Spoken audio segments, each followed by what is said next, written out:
하나님의 사면장. 많은 사람들이 창조자 하나님의 존재를 확인하고 싶어 하고 지옥이 있는지도 궁금해한다. 또 내가 살고 있는 이 세상은 어떻게 만들어졌고 죽은 후에는 어떻게 되었는지도 궁금해한다. 있는 사실을 그대로 확인하는 과정은 매우 쉽다. 지금 당신 손에 스마트폰이 들려있다. 이 스마트폰이 우연히 저절로 만들어졌는가? 아니면 누군가 만들었는가? 확실한 답은 누군가 만들었다. 이것이 있는 사실 그대로다. 하늘과 땅에 있는 모든 것들을 구성하고 있는 작은 원자 하나, 분자 하나, 세포 하나에서부터 수백만 종류의 생명체들은 이루 말할 수 없이 정교하고 신비하다. 이런 모든 것들이 우연히 저절로 만들어졌을까? 과학자들과 수학자들은 수학적 확률로 10의 50승분의 1 이상이 되면 불가능이라고 한다. 어떤 세포 하나가 저절로 우연히 만들어질 수 있는 확률이 얼마나 될까? 사람이 태어난 후 80년 동안 숫자를 적어도 다 적을 수 없다. 10번을 다시 태어나서 숫자를 적어도 그 숫자를 다 적을 수 없다. 이처럼 하늘과 땅에 있는 모든 것과 보이지 않는 모든 것을 창조하신 하나님이 존재하는 것은 확실하다. 하나님의 존재하심은 논리적 증명의 문제가 아니라 마음의 문제일 뿐이다. 조금 더 있는 사실을 그대로 확인해보자. 벌과 꽃이 서로 미리 약속한다. 나는 벌로 진화할 테니까 너는 꽃으로 진화해라. 좋은 생각인데? 그래서 서로 돕고 살자. 오케이? 이렇게 벌과 꽃이 서로 약속하고 꽃은 벌이 필요한 꿀을 만들어서 꽃으로 진화하고 벌은 꽃가루를 수정시켜주는 대신 꿀을 얻기 위해 꿀을 빨아내는 잎을 갖도록 진화하고 다리에는 꽃가루를 옮길 수 있는 털을 만들어 달고 비행하는 날개를 갖고 나뭇가지나 풀 사이의 좁은 틈을 부딪히지 않고 날 수 있는 정교한 비행수를 갖도록 진화한다는 것이 가능한가? 벌과 꽃의 다양한 세포들이 우연히 만들어질 수 있는 확률은 사람이 수천 번 태어나서 죽고 또 태어나서 살고 죽을 동안 숫자를 기록해도 그 확률을 다 숫자로 표시할 수 없다. 땅과 하늘에는 수천만 종류의 생명체들이 신비로운 삶의 형태로 신비로운 관계가 형성되어 있다. 우연히 저절로 생겨났고 우연히 저절로 신비로운 삶의 방식들을 갖게 되었는가? 양심만 바르다면 하나님의 존재하심을 사실로 확인하는 것은 물을 마시는 것보다 쉽다. 한 가지만 더 확인해보자.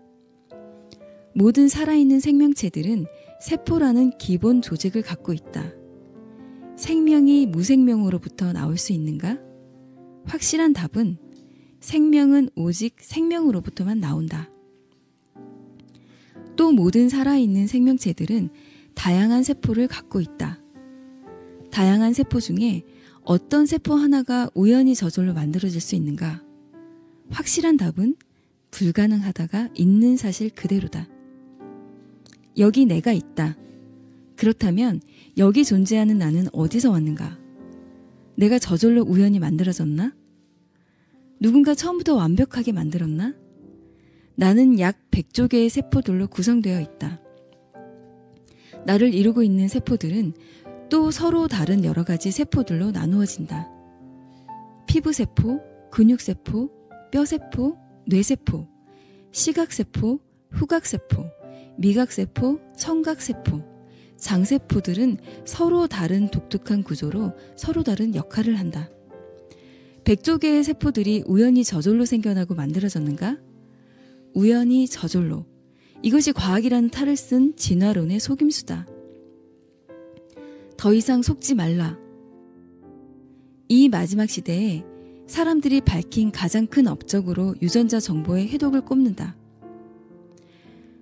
정보란 누군가 의도적으로 수집하고 계획하고 만들어서 저장하는 것이다. 유전자 정보를 저장하고 해독하기 위해서는 슈퍼컴퓨터가 필요하다. 이 엄청나게 많은 유전자 정보들이 우연히 만들어졌는가? 하나님의 존재는 논리적 증명의 문제가 결코 아니다.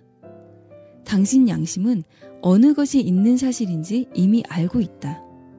그러므로 하나님의 존재에 대한 것은 입증의 문제가 아니라 양심의 문제이고 마음의 문제일 뿐이다.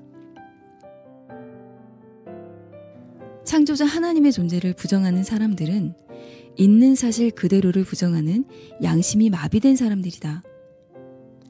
있는 사실 그대로를 부정하는 것은 하나님의 법을 부정하는 것이며 하나님께 죄를 범하는 것이다. 죽음의 원인은 죄 때문이다. 죄의 싹은 사망이다. 로마서 6장 23절. 죄는 하나님께 죄를 짓는 것이기에 죄의 용서와 사면도 하나님께서만 하실 수 있다. 죽음의 원인이 죄란 사실을 알았다. 그렇다면 당신에게 죄가 있는가? 죄가 없는가? 죄란 무엇인가? 성경 기록이 정의하는 죄란 잠언 21장 4절. 거만한 눈빛과 교만한 마음과 사악한 자의 쟁기질은 죄라고 말하고, 잠언 24장 9절. 또 어리석은 생각. 야고보서 4장 17절. 선을 행할 줄 알고도 행하지 아니하는 것. 로마서 14장 23절. 믿음에서 나지 아니하는 것. 요한일서 3장 4절. 법을 범하는 것. 요한일서 5장 17절. 모든 불의. 요한복음 16장 9절. 하나님을 믿지 않는 것이 죄라고 정의한다. 또 잘못된 생각도 죄다. 이러한 죄가 언제 어떻게 사람들에게 들어왔는가? 처음에 하나님께서 하늘과 땅을 창조하셨고 사람이 거주하도록 조성하셨다. 창세기 1장 1절, 이사야서 45장 18절. 또 사람을 땅에 거주하도록 창조하셨을 때 하나님의 형상과 하나님의 모습을 따라 죄 없는 상태로 창조하셨다. 창세기 1장 26절로 27절. 처음 창조된 사람은 완벽하게 창조되었지만 아직 시험을 거치지도 않았고 하나님처럼 의롭다는 증거도 없었고 입증되지도 않았다. 그러나 뱀의 유혹으로 아담과 이브는 하나님의 법을 범했고 죄인들에게 죽음이 들어오게 되었다. 하나님께서는 사람을 지옥에 보내려고 창조하신 것이 아니라 모든 창조물을 지배하는 왕으로 창조하셨다.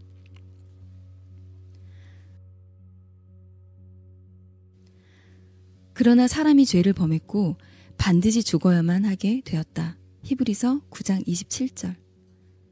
아담의 후손으로 태어난 죄인들 모두 죄 가운데 잉태되고 태어나서 죄 가운데 살다가 죄 가운데 죽도록 정해졌다. 아무도 죽음을 피할 수 없다. 그리고 죽은 후에 하나님 앞에서 받아야 할 심판도 아무도 피할 수 없다. 이것은 죄인들에게 가장 심각한 문제이며 딜레마다.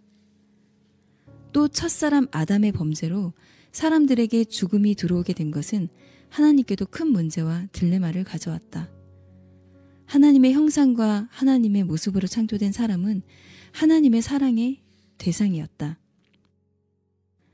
사랑의 대상이 죄인이 되었고 죄에 대한 심판을 피할 수 없는 상황은 온 하늘과 땅을 죄 없는 존재들로 가득 채우시려는 하나님의 계획에도 걸림돌이 되었다. 또 자신의 형상과 모습을 따라 창조한 사람을 지옥에 보낼 수도 없는 진퇴양난에 빠지셨다. 하나님께서는 가장 어려운 진퇴양난의 상황에서 하나님의 지혜를 발휘하셨다. 사람 스스로 죄에 대한 싹쓸 지불하고 죄 없는 상태, 죽음이 없는 상태로 되돌아갈 수 있는 방법은 전혀 없다. 이 문제에 대한 해결 방법으로 2020년 전에 하나님께서는 육신을 입고 이 땅에 오셨다. 하나님께서는 육신이 되어 죄인들 가운데 거하시면서 세상 죄를 제거할 수 있는 하나님의 계획을 알려주셨으나 사람들은 거절했다. 죄인들이 하나님의 계획을 거절하더라도 하나님의 계획은 무효가 되지 않는다.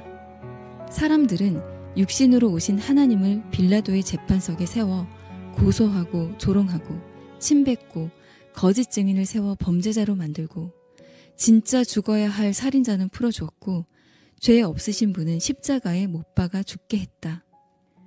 죄가 전혀 없으신 분, 흠도 전혀 없으신 분께서 조롱당하고 침뱉음을 당하고 거짓 증언으로 범죄자가 되어 십자가에 못 박혀 죽으셨다. 이것은 하나님의 딜레마를 해결하는 하나님의 지혜였다. 사탄은 육신으로 오신 하나님을 십자가에 죽게 하였으므로 자신이 이겼다고 여겼으나 오히려 십자가에 못 박힌 예수님께서 십자가의 죽음을 통해 사탄을 이기셨다. 육신으로 오신 하나님께서는 죄가 없는 분이셨기에 죽을 이유도 없으셨다. 그러나 죄 없으신 분, 잘못도 전혀 없으신 분께서 십자가에 못 박혀 죽으셨다. 이것은 사람들의 죄를 대속하시기 위한 죽음이었다. 정사와 권능들과 마귀를 멸하시는 하나님의 권능이며 하나님의 지혜였다.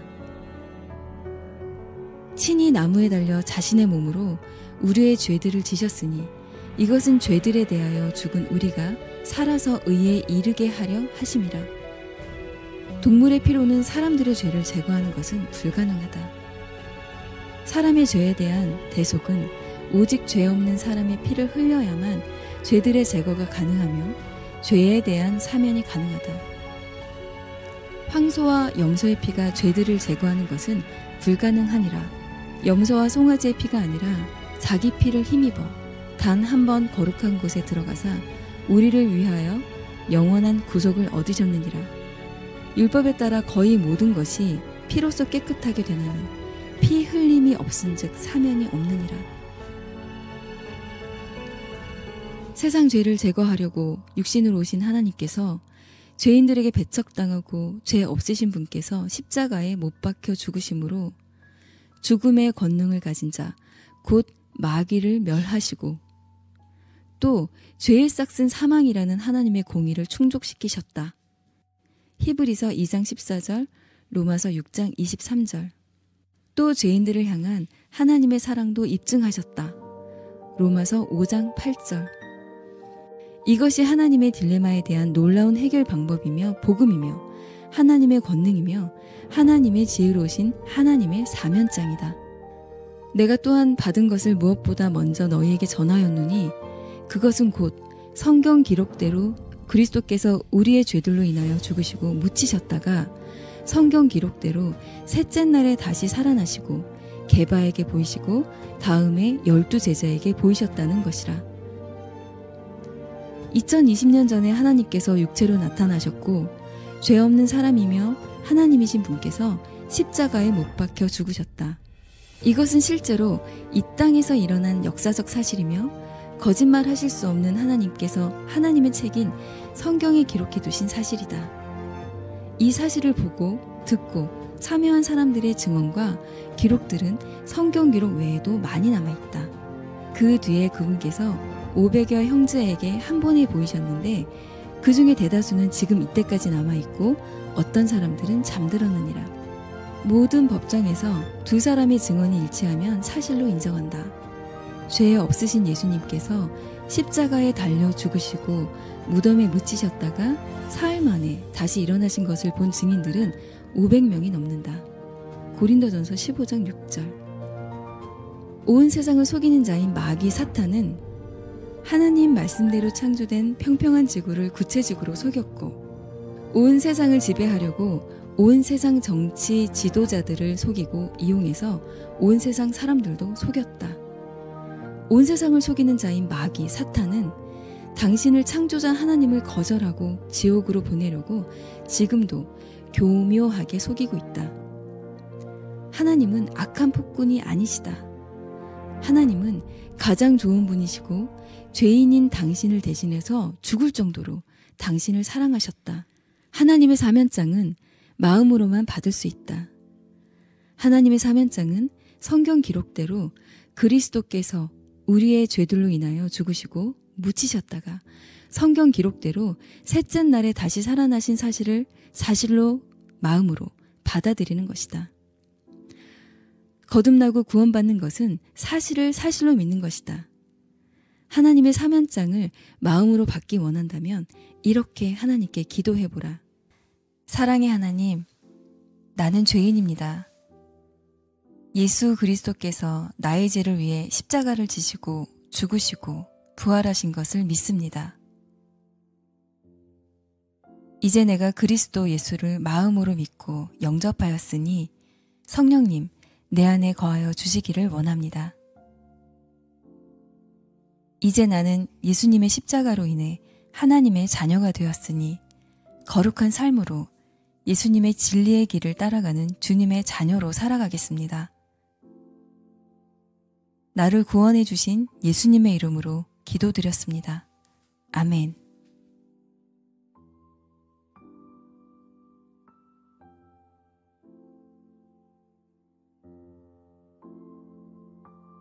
하나님의 사면장을 무시하고 거절한 사람들의 마지막이 어떻게 될 것인지 깊이 생각해보라. 히브리서 10장 29절.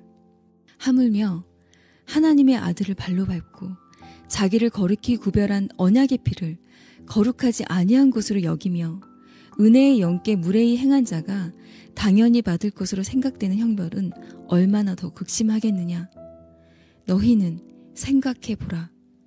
히브리서 10장 29절 말씀.